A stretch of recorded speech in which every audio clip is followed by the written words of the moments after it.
una novedad que el IFRS está avanzando en ello. Sabéis, el IFRS, bueno, ahora voy a hablar un poco del recorrido también de lo que es la información integrada y cómo la normativa de sostenibilidad se quiere incorporar a ese modelo de reporte.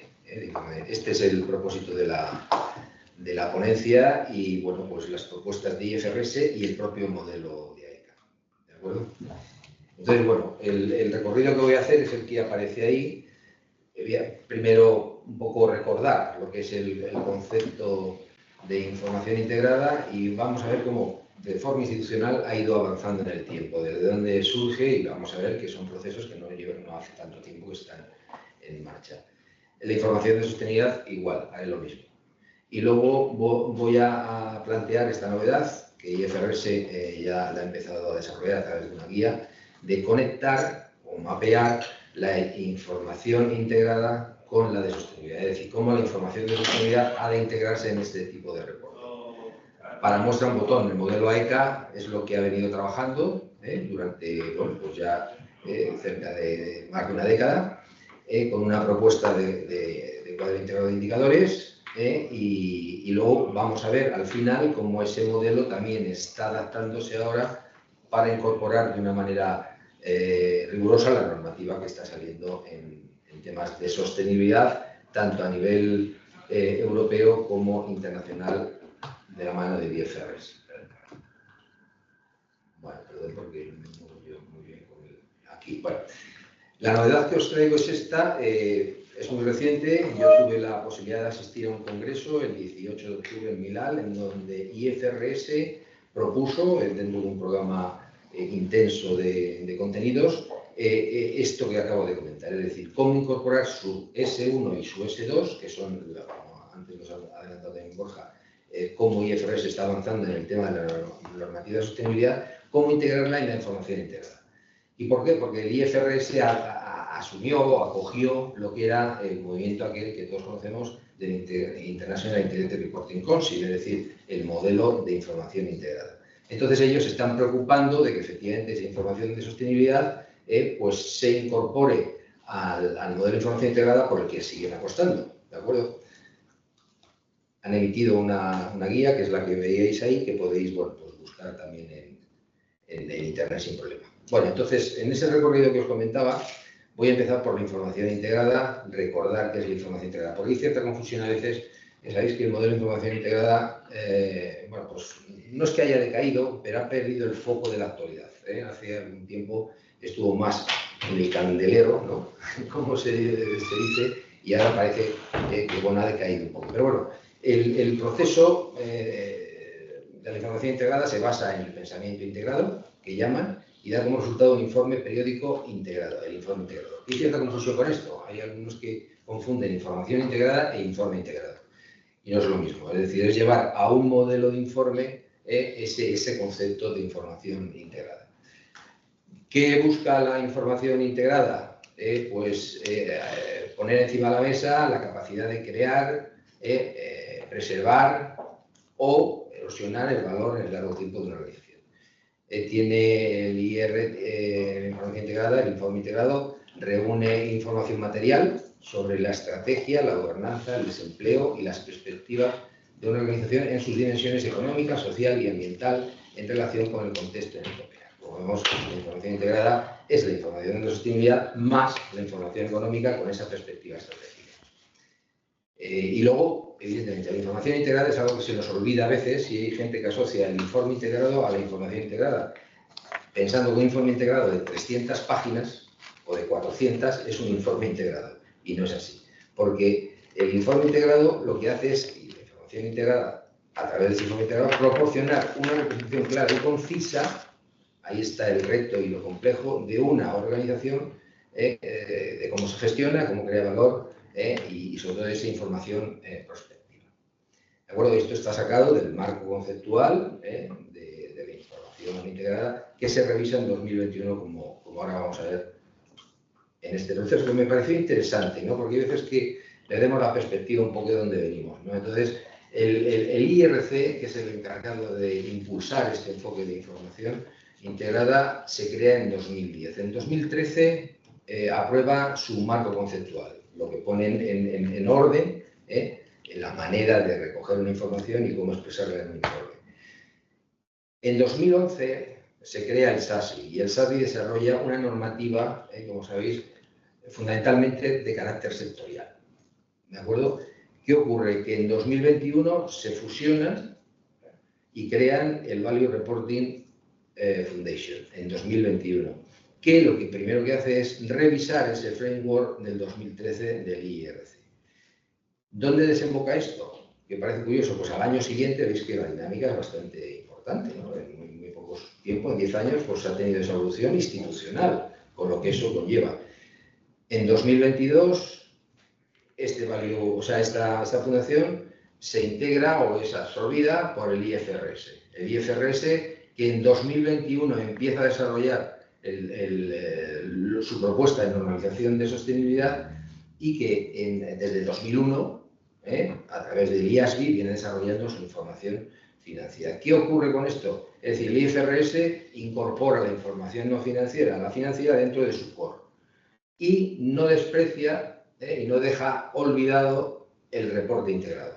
Eso es importante. Es decir, que para los que pensaban que el reporte integrado pues, se quedaba un poco como en el baúl ahí de los recuerdos, no. El IFRS tiene, y en este congreso en que estuve yo, lo expresaron claramente donde estuvieron los presidentes de los dos cuerpos del IFRS, el presidente del ISSB y el presidente del IASB. Bien, ese es el recorrido de la información integrada. He querido hacer algo parecido con la información de sostenibilidad por recordar los temas. Para eso he cogido nuestro marco conceptual del 2004, en donde definimos que la información sobre sostenibilidad se orienta a proporcionar datos a terceros sobre el impacto y los aspectos económicos, medioambientales y sociales de la actividad de la empresa, producto de su interacción con los distintos consumidores. La información sobre sostenibilidad debe responder a los principios básicos de transparencia, materialidad y visión amplia de la empresa y debe ser verificable. Son cuestiones que es interesante tener siempre muy presentes porque a veces también los temas terminológicos, ¿verdad? Que si la sostenibilidad, que si la responsabilidad social corporativa, que si el ESG. Bueno, vamos a centrar las cosas y estamos hablando básicamente de lo mismo. Es decir, una visión de la empresa holística más completa. No solamente aspectos de una naturaleza, sino aspectos que se combinan y dan esa visión importante, estratégica, de pasado, de presente y de futuro de una organización. La información de sostenibilidad del recorrido, vamos a hacer un recuerdo, ¿no?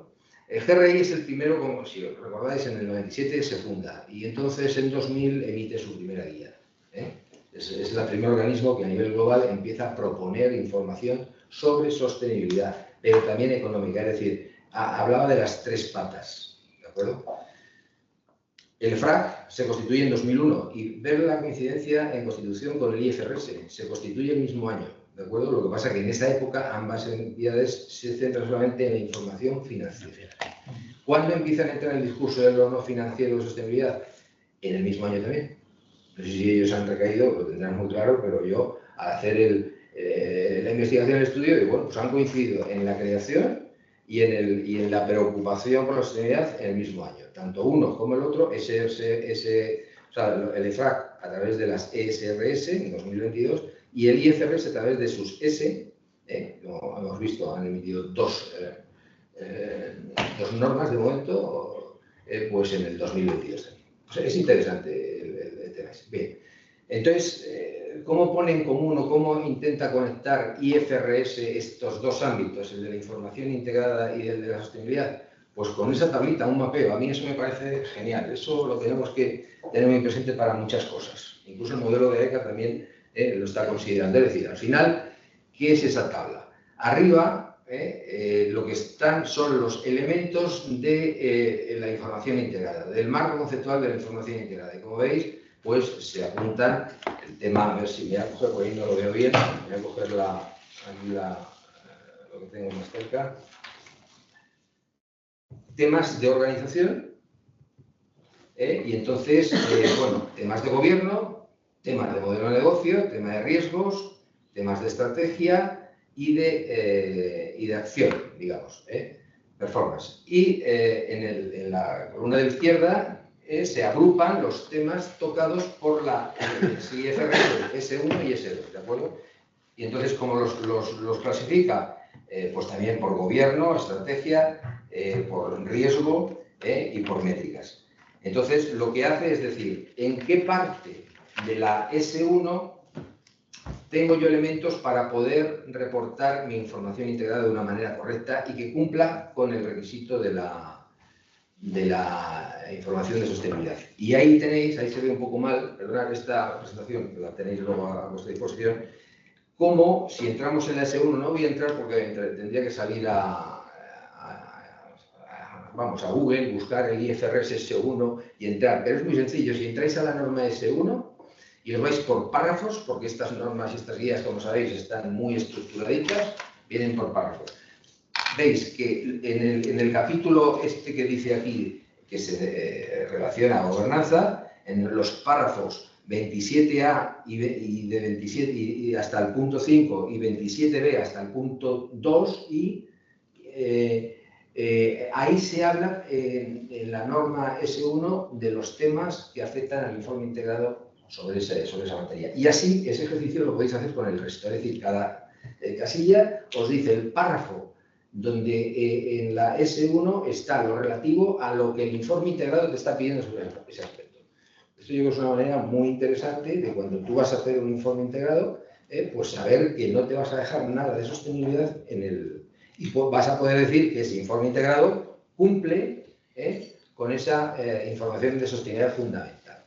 Aunque no quieren, dijeron en el Congreso que no, ellos no quieren decir que si tú haces un informe integrado con estos criterios estás haciendo el informe de sostenibilidad. Por algo será porque el informe de sostenibilidad también es un informe que quieren hacerlo con su, bueno, pues con su economía y me imagino con su verificación y demás. Pero bueno, desde el punto de vista intuitivo, si yo estoy informando adecuadamente en mi informe integrado conforme a la norma de S1, yo puedo decir que eso. Entonces, nuestro modelo AECA vamos un poco por esa línea, como vamos a decir. Bueno, entonces, ese sería... Esto se nos ha apagado, no sé si quiere decir algo. Ahora. Entonces, ese ejercicio lo hacen con S2 también. S1 es el marco general de la norma de sostenibilidad del IFRS y el S2 va sobre ya temas de cambio climático. El modelo AECA. El modelo AECA, para esto tomo nuestro documento de información integrada, el cuadro integrado de indicadores, CIRSC, AECA 2012. Ahora veréis que esto del 2012 lo recalco un poco también, porque es un modelo de información integrada que sale antes de la guía aprobada por el IRC. Porque el IRC aprobó la guía en 2013 y diréis, esto es AECA. O sea, van por delante de los... ¿Por qué hicimos esto nosotros? Porque estuvimos trabajando en todo momento con el borrador del framework del IRC, que sabíamos que en un 95% efectivamente luego salió y era totalmente coherente con él. Entonces, también un poco va en línea con el liderazgo de la asociación, que siempre intenta, ¿verdad?, introducir las novedades y siempre de una manera y de una visión muy aplicada, ¿no? Entonces, bueno, el cuadro integrado de indicadores, yo lo voy a recordar ahí, es un modelo de información integrada compuesto por indicadores cuantitativos y cualitativos sobre cuestiones financieras, ambientales, sociales y de gobierno corporativo. ¿Qué diferencia hay a simple vista entre un informe integrado y un informe de sostenibilidad? Pues que el informe integrado incorpora la pata económica, financiera. Eso hay gente que a veces que se le, bueno, no sé, se confunden un poco, bueno, pues esa es la diferencia. Lo que pasa es que con elementos y con magnitudes seleccionadas y excepcionales. Dice, basado en los principios fundamentales de materialidad y concisión, tiene como objetivo fundamental ofrecer una visión estratégica de la organización y su capacidad para generar valor en el corto, medio y largo plazo, así como identificar riesgos para la sostenibilidad y aumentar la confianza de los inversores, los consumidores y la sociedad en general. Eso sale de ese documento en 2012 de AECA. Y el cuadro integrado de indicadores da cumplimiento a la Ley 11/2018, siendo referenciado por esta, constituyendo a su vez el estado de información financiera. Esto es lo que yo decía antes. ¿Por qué decimos que el estado de información financiera, o sea, el informe integrado de AECA cumple con la ley? Bueno, primero porque la ley lo reconoce así. ¿Y por qué decimos que al hacer un cuadro de información integrada, según el modelo AECA, estás haciendo estado de información financiera? Porque coincide en toda la información. Lo que pasa es que, como no hay un modelo, es lo que hablábamos antes, de los modelos, de la normalización de los modelos, evidentemente nosotros aplicamos uno que creemos razonable, que es el del modelo AECA, pero todavía no ha habido una normalización tampoco en este terreno, ¿eh? Bien, entonces, ¿cuál es el recorrido de AECA en este tema? Pues viene de largo, como veis. Es decir, en 2009 nosotros emitimos, o publicamos la primera taxonomía XBRL de RSC con un cuadro general de indicadores CGI y RSC que había hasta 500 indicadores. Un ejercicio importantísimo, teniendo en cuenta lo que entonces existía. La referencia fundamental, una de ellas, fue GRED. Bueno, esa taxonomía XBRL nos la reconoce como primera en el mundo de RSC XBRL Internacional. Y lo digo y lo recalco porque es que fue así. Es decir, nos la validaron como la primera taxonomía RSC del mundo. Pasa lo mismo cuando seguimos avanzando en nuestras propuestas. Bueno, en 2010 dijimos 500 indicadores, esto es inabarcable, vamos a lo esencial. Y elaboramos lo que llamamos el cuadro central de indicadores, que era una selección estratégica o de materialidad de ese cuadro general. Eso nos acercó al concepto de información integrada, que es nuestra siguiente propuesta. Es decir, que en 2010 hacemos un cuadro central y en 2012,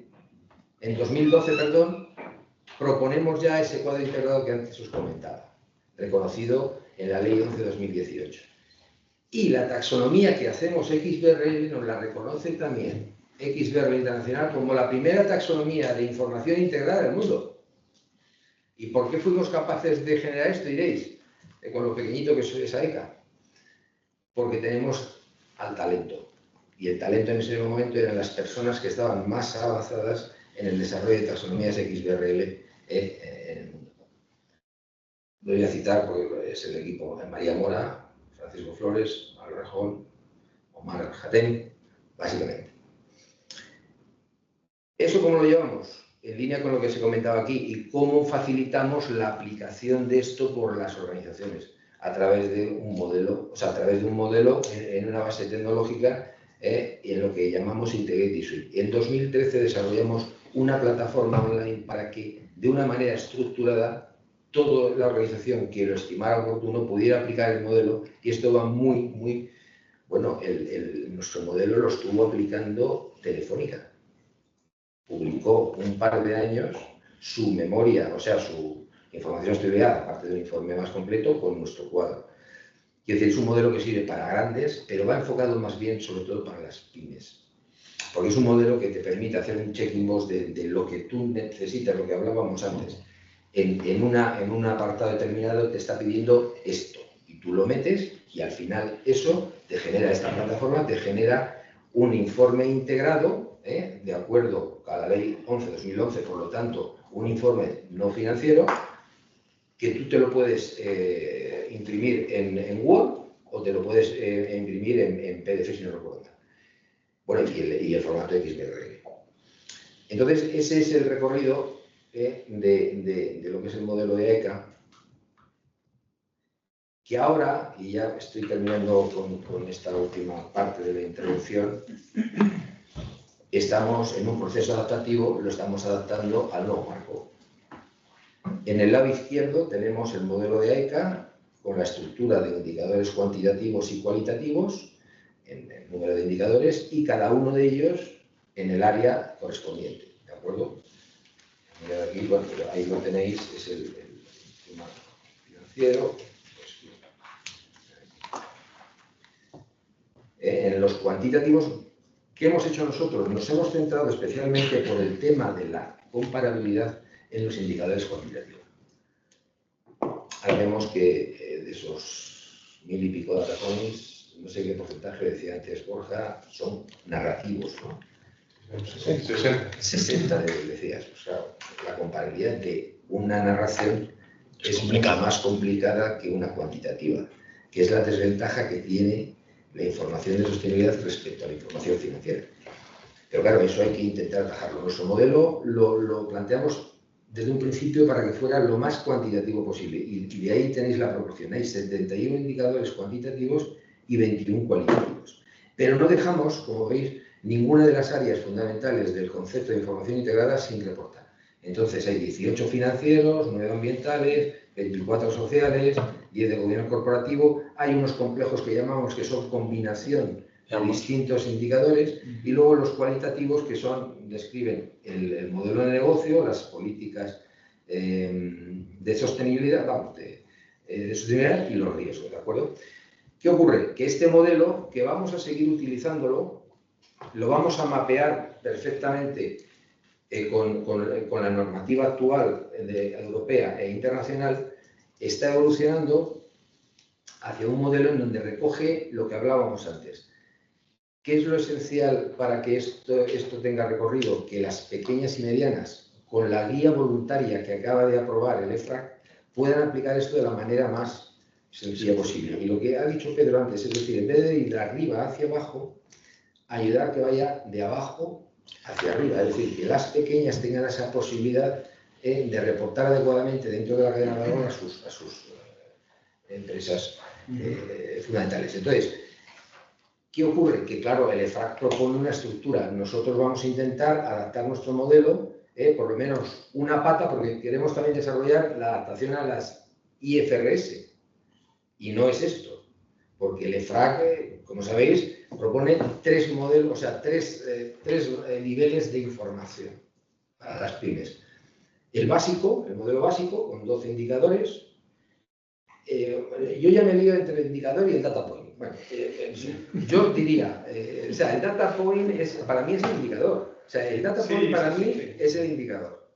Y la norma es lo otro. Entonces, lo otro es, hay 12 en el modelo básico, ¿de acuerdo? Que se distribuyen de esa forma en cuanto a temas de si son de medioambiental, social o de gobierno corporativo.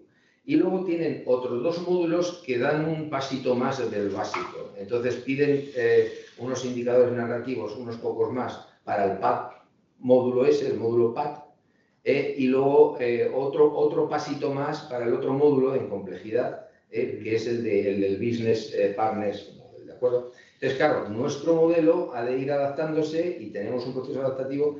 Vamos a ver, en la letra chiquitita esta que viene aquí, viene la comunicación, la ponencia desarrollada por la ponencia de información integrada que presentamos en el Encuentro Internacional de Faro, este septiembre pasado, en donde todo esto, y lo tenéis a disposición vuestra a través de un enlace o diciéndomelo, pues en AECA. Entonces, ahí se describe exactamente este proceso que yo voy a hablar de él en 3 transparencias, de manera detallada, ¿de acuerdo? Entonces, yo no me voy a extender, evidentemente, pero lo tenéis ahí.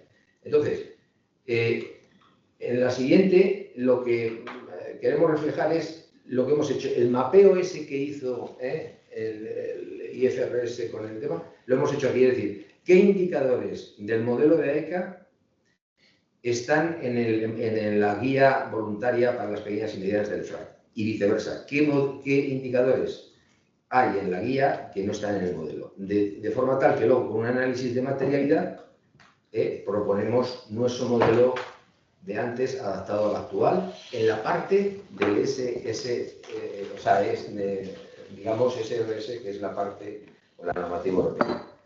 Y entonces, como veis ahí, pues, bueno, tenemos una propuesta en donde, bueno, el modelo de AECA anterior se adapta a través de ese esquema para cumplir y dar reporte de lo que pide el EFRAG en cuanto a escalado, digamos, del modelo, ¿no? Entonces, modelo básico, modelo PAC, modelo... Eso. Entonces, hay una serie de indicadores que de nuestro modelo se adaptan a esta nueva versión y cumplen perfectamente con la SRS. Esto lo estamos llevando a una plataforma online que estamos elaborando, al igual que hicimos el modelo de AECA en 2012 y luego hicimos la plataforma online para su aplicación. Estamos haciendo lo propio y entendemos que para el mes de enero, a mucho tardar, tendremos ya esto a disposición de los usuarios que están aplicando nuestro modelo para que sepan que a través de esta adaptación también pueden cumplir con la normativa europea. Y bueno, eso era lo que yo quería contaros, o sea que adapta un poco al tiempo y nada más, pero vamos, deciros que sí es un tema de recorrido y que el IFRS pues tiene ese compromiso de avanzar por ello. Y hay cosas de la normativa como sabéis, el IFRS enfoca toda esta información no financiera a la repercusión en la financiera. Claro. No así el enfoque del EFRAG. Elena, es decir, la doble materialidad del IFRS no es la... Exactamente, es que no hay... Exactamente. O sea, y eso da complejidad también a la propuesta y al reto del EFRAG, claro. A la propia base de la normativa, porque digamos que estás añadiendo aspectos materiales a la información financiera que no están incluidos en la información financiera. Es decir, ya que has dado el paso, dale entero, ¿no? Dale entero e integra toda la información en las cuentas, ¿verdad? Es que yo creo que estos organismos, como necesitarán luego otra ley ómnibus, o acorsular, que no tendrán que ponerse de acuerdo en algo. Yo estoy, desde luego, lo digo ya ahora, yo estoy en la línea de IFRS. Pero es que la directiva lo dice clarísimamente, es que la directiva dice que lo que no sea transferencia financiera no existe. Y por eso lo dice indirectamente, dice, oiga, deje usted hablar de información no financiera. Lo dice, y no se va a hablar de información no financiera, vamos a hablar de información de sostenibilidad, que incluye la económica, la financiera, la ambiental, la social y la gobernanza.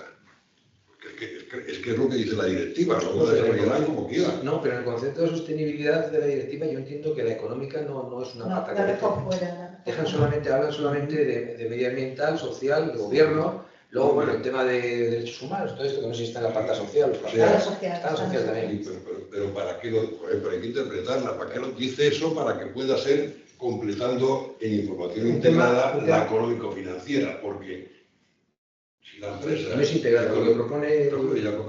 Me da igual, si yo tengo que opinar sobre sostenibilidad y prescindo de lo económico y financiero, pues me da igual la información. Porque ellos entienden que son cuestiones que se integrarán de alguna manera. También en la propuesta para mí, sí. Pero no es lo mismo. Bueno, pues si yo he leído lo que quiere la directiva, quiere la integración desde el principio. Desde el principio. Vamos, porque no tienen mucho... Es más, yo de luego estoy trabajando en eso que ya te lo daré, que lo tengo ya hecho. Oye, es que me parece que lo que hay que hacer es empezar a intentar aplicar las medidas, las métricas, los indicadores que se usan en lo financiera a lo no financiero. Ese es otro camino que está en y cuando seamos capaces de hacerlo, entonces podremos hablar de la sostenibilidad empresarial. Una cosa es la sostenibilidad de la directiva y otra cosa es la sostenibilidad de la empresa. La empresa, ya me contarás tú cómo se sostiene, si tiene pérdidas o si no puede pagar las deudas. Sí, pero bueno, aquí han adoptado el término sostenibilidad solamente para las patas esas de medioambiental, social y gobierno. Aquí no estamos de acuerdo nosotros porque en la ECA desde un principio dijimos que en ese marco conceptual y en uno del terminológico que emitimos, decidimos muy bien que te conste que ni estoy de acuerdo ni pienso renunciar a ello. No, si yo estoy de acuerdo contigo también, Pedro.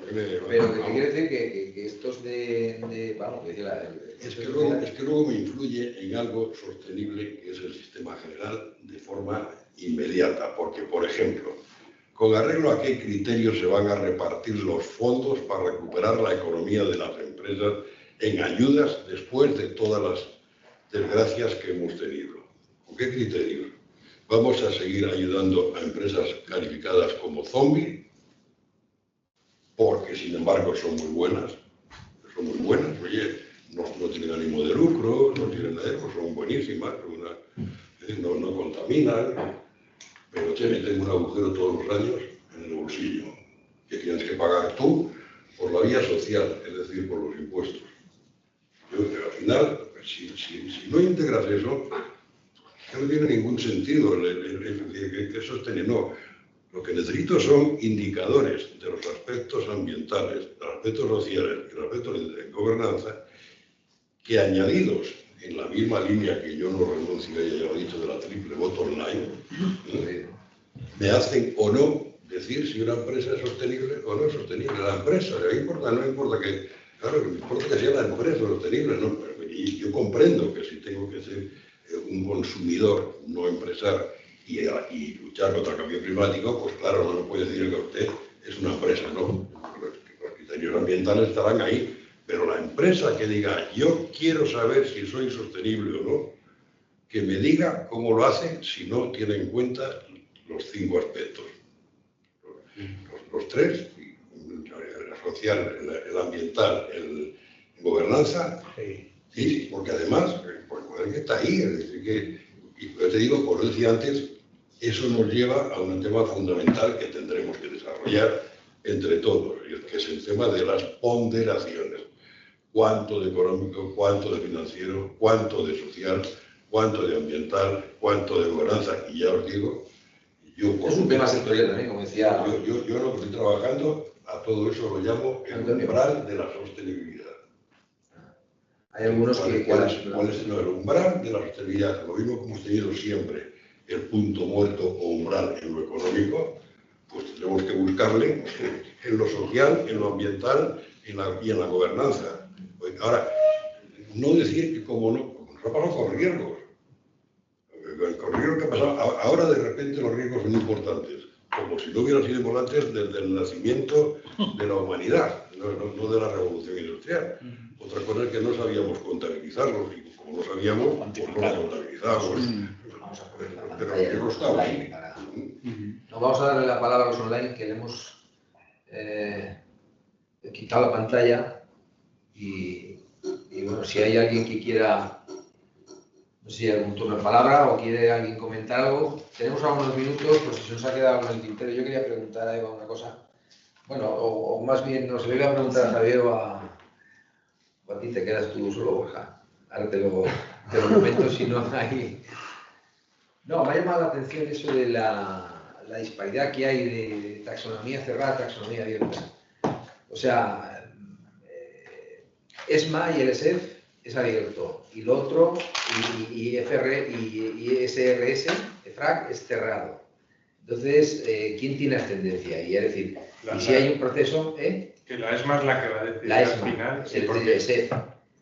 En ESEF es abierto, ¿vale? Por eso, sí. Pero para la parte de sostenibilidad que lo está desarrollando el FRAG recomienda y dice que sea cerrada. Y la deja abierta que sea abierta, lógicamente, porque la última palabra la tiene ESMA, que es a la que se le ha remitido ahora mismo el paquetito con un lazo para que ella decida. ¿Quieres meter alguna cosa más, no? ¿Qué vas a decir al final? Va a poder haber extensiones, el anchoring que llaman, que puedes, pues eso, de un último concepto meterte más conceptos y decir frases.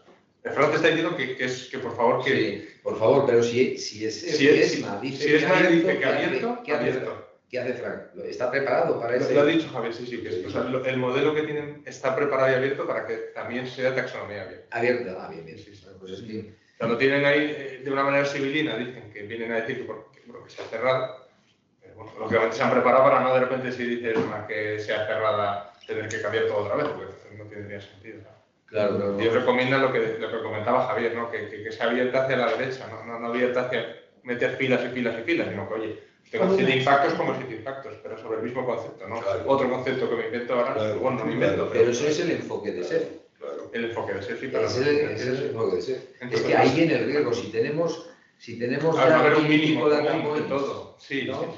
Sí. Y dejas a la empresa que además por necesidades también de información sectorial pues tenga posibilidad de abrir. Bueno, ¿no? pero como son cosas que va abriendo ella, luego ya, o sea, es información a más que ella va a dar, ¿no? O sea, tampoco te hace, hombre, te abulta más lo que vas a tener que hacer. No, pero lo digo para el modelo también de comparabilidad, es decir, si cada empresa... Pero hay un mínimo, o sea, las emisiones alcance 1, este data point, con esto todo el mundo, bueno, en principio todo el mundo, luego si no es material, resulta que una empresa no es material, pues no va a estar, que es otro tema. Pero, si la filosofía de CSRD es acotar bien las cosas, si lo dejan abierto es que han explotado. Volvemos, sí, pero es que es la filosofía de SEF. Lo que pasa es que es verdad que a lo mejor tiene que haber un apartado que pueda ser abierto, que es la información específica de la entidad, que tiene que dar la posibilidad de que puedas meter información adicional, y luego la información no material que tú la quieras meter por regulaciones, por otro tema de regulaciones que tengas en otro país. Entonces, claro, efectivamente esos capítulos, pero es verdad que acotas a que se puedan meter líneas en esos 2 capítulos de la CSRD.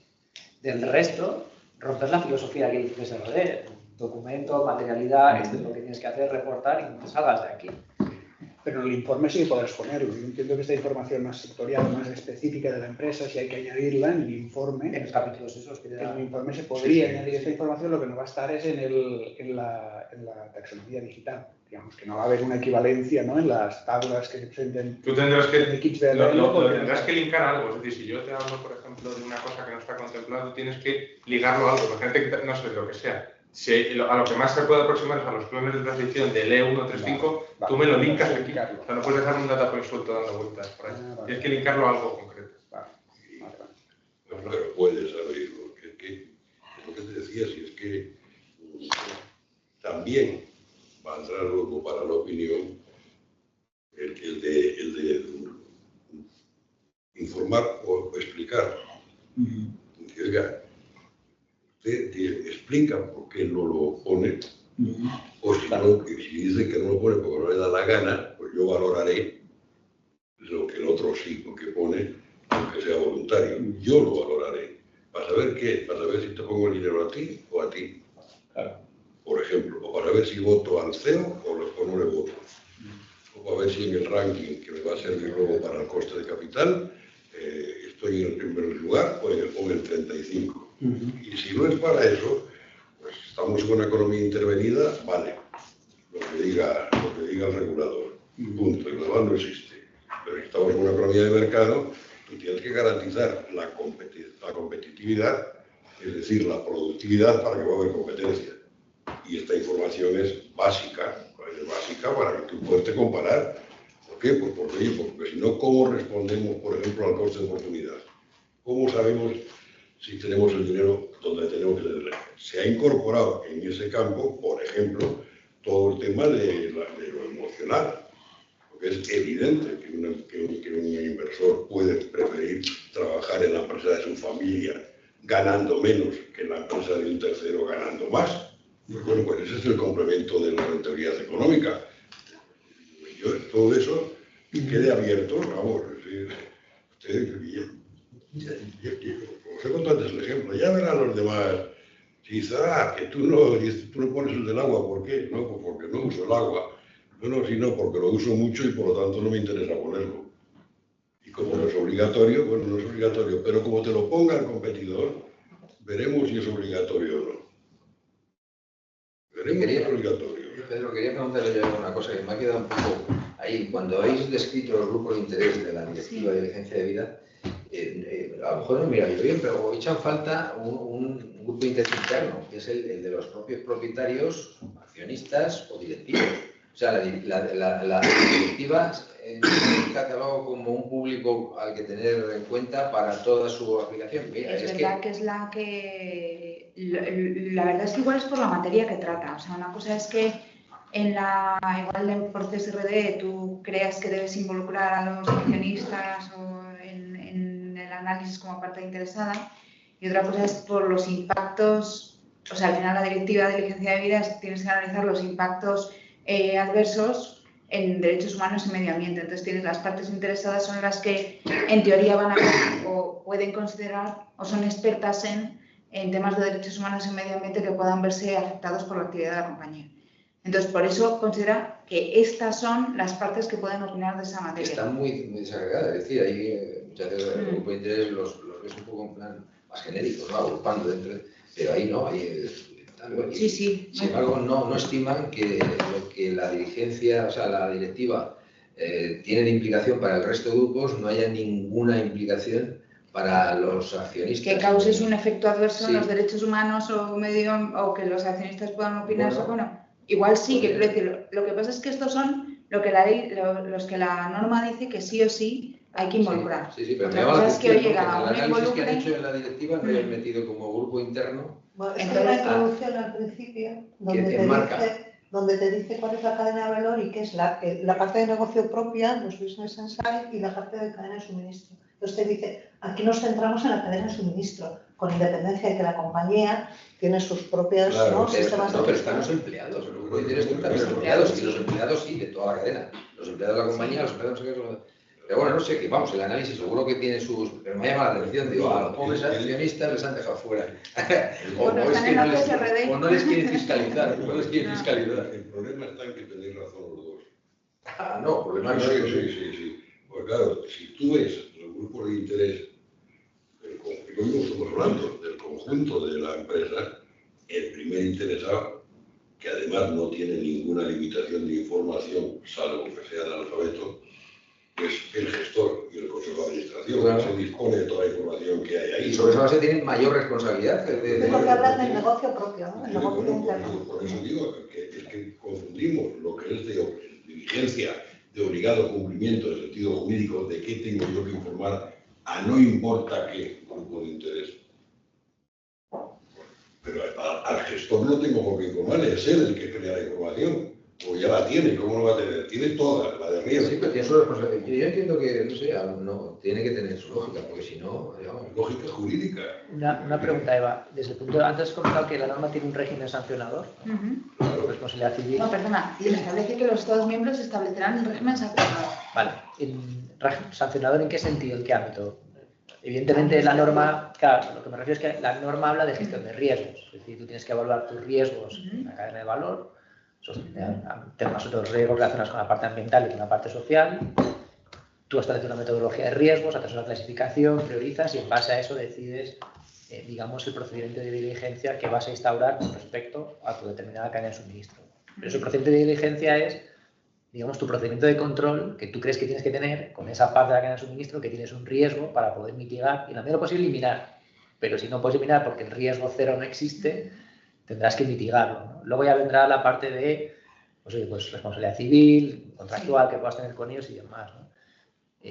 Ese régimen sancionador está orientado a que la empresa, y yo no he puesto ningún tipo de procedimiento, me aplica, no he hecho nada, he abandonado mis obligaciones desde el punto de vista legal, pues un régimen sancionador de decir, oye, yo tengo implementado mis procedimientos, esto es decir, he hecho todo lo que dice la norma, análisis de riesgos, he puntuado, he clasificado, tal, mi procedimiento de diligencia, he interactuado con mi cadena de suministro implementando ese procedimiento de diligencia que puede ser desde hablo con él, mando un correo, hasta mando auditores míos propios para poder ver en terreno lo que está pasando.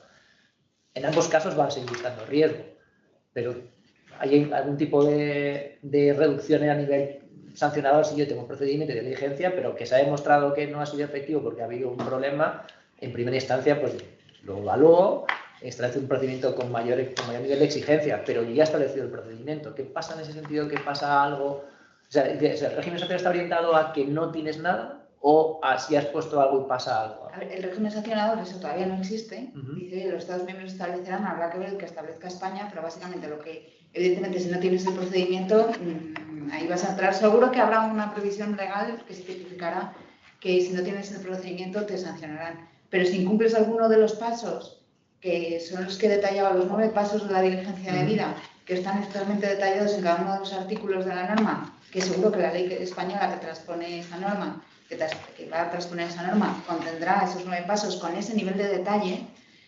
Seguramente si incumples alguno de esos pasos o no lo cumples de acuerdo con lo que establezca la directiva o la ley española futura, podrás entrar en un supuesto de responsabilidad. Habrá un organismo en España, no sé si entiendo que igual en tema de derechos humanos puede ser la inspección de trabajo, con la que yo estoy muy familiarizada. Entonces, evidentemente habrá una tipificación, es decir, los supuestos incumplimientos que conllevan posible sanción y unas sanciones. Entonces, será la inspección de trabajo la que valore si, de acuerdo con la ley, estás cumpliendo todos los pasos de la ley, de acuerdo con lo que establece la ley. Si has tenido oportunidad de ver la directiva, es súper detallada, es decir, a la hora de valorar si hay un efecto adverso, tienes que hacer un plan de acción correctiva, si no lo puedes subsanar en el momento, y ese plan de acción correctiva debe establecer, o sea, tienes que ir mirando la norma para ver si lo cumples correctamente, y será la inspección correspondiente la que valore si esos pasos que has dado los has dado de acuerdo con la ley. Eso es como el No proceso, sancionarás. lo que hablaba antes de la ley francesa, ¿no? De que el auditor va a poder o va a deber analizar el proceso de materialidad, ¿no? Pues es parecido, ¿no? Va a ser necesario no solamente si es reportado o no, sino si el proceso ha sido bueno y claro, como resultado ha habido algo positivo o no. Es que la norma pero eso ya se entra en el proceso. Claro, es que la norma dice el que tienes que hacer, pero como depende de la inspección de trabajo, por poner un ejemplo, no lo sé. Pero bueno, para temas de derechos humanos tendría bastante lógica que fuera la Inspección de Trabajo, que ya lleva temas de igualdad, de brecha salarial, de género, por ejemplo. Eso tiene toda la lógica que sean ellos. Otra cosa es que los medioambientales, evidentemente, no serán ellos. O deleguen. Puede haber varias autoridades, precisamente lo establece la directiva, con lo cual piensas en pues, Ministerio de Transición, o sea, pienso, pero sin tener conocimiento de lo que va a pasar. Ministerio de Transición Ecológica y, por otro lado, Ministerio de Trabajo o no sé, de Derechos Sociales o un organismo nuevo. O un organismo nuevo con formación específica en la materia. Pero bueno, que también hay muchos derechos laborales.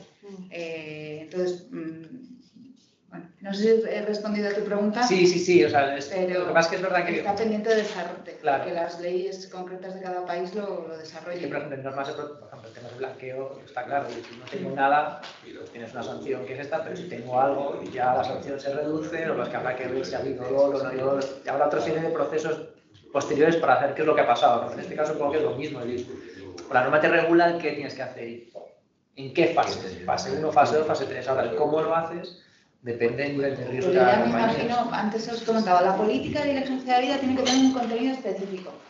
Evidentemente, si no lo tiene, tu política de diligencia de vida no es acorde con la ley. Está claro.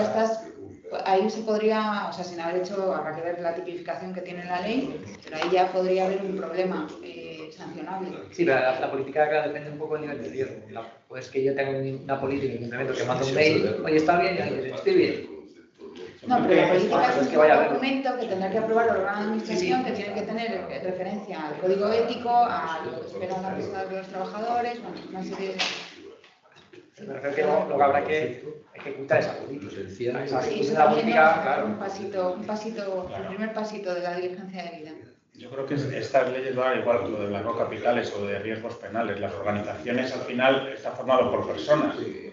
Pero al final la forma de poderle mitigar a lo mejor algún tipo de sanción a la empresa por cosas que hace mal algún empleado es, digamos, tener estas políticas, estos procesos establecidos para mitigar esa responsabilidad, por decirlo de alguna manera. Si has cometido un problema porque alguien en algún sitio ha contratado a un menor, por decirlo de alguna manera, si tú tienes la sanción la vas a tener porque has contratado a un menor, es decir, la sanción por el hecho la tendrás, lo que pasa es que le mitigará, digamos, esa responsabilidad a lo que es la organización. Bueno, yo creo que al final queda, o sea, lo que está claro es que si incumples el procedimiento tendrás tu sanción, si no, no. Es decir, si tienes un procedimiento y oye, ha ocurrido un daño porque o es previsible que ocurra y tienes los procesos para salvaguardar o para subsanar, es decir, para mitigar o reparar, no debería haber sanción con independencia de la eventual responsabilidad civil que pueda haber o lo que proceda, pero bueno, perdón, que te No, si era apoyándote, por eso os hablo antes de lo que estoy intentando desarrollar, si no me muero antes, es el concepto del umbral, es decir, del mínimo, porque, por ejemplo, es de obligada petición que exista normativa de obligado cumplimiento en la explotación de menores. Pero, por ejemplo, en el reparto de valor añadido de la empresa entre clientes, proveedores, trabajadores, dueños, ¿eso tiene que ser obligatorio o no? O depende de la gestión y del resultado. Queda todo un campo, porque ahora, a ver si ahora va a resultar que es sostenible, lo que decía antes, sostenible ahora es solo si contamina o no contamina el medio ambiente. Pues yo en algún foro he dicho que prefiero morir de CO2 que de hambre. Que eso está claro, vamos, no tengo ninguna duda. Los gases de esos que te dejan atontado y son paliativos, no lo conseguimos. Pero vamos, ¿qué está pasando? En el mundo está pasando eso. ¿Por qué el Acuerdo de París no se cumple? Porque la gente no quiere morir de hambre. Es punto. Porque no es que los rusos y los chinos son muy malos y queman carbón para fastidiar a la humanidad. No, es una imbecilidad. Queman carbón porque quieren comer jamón. Y lo reconoces. Y dice, ¿y por qué quieren comer jamón? Y dice, porque tú ya has comido bastante. Y yo todavía no he empezado.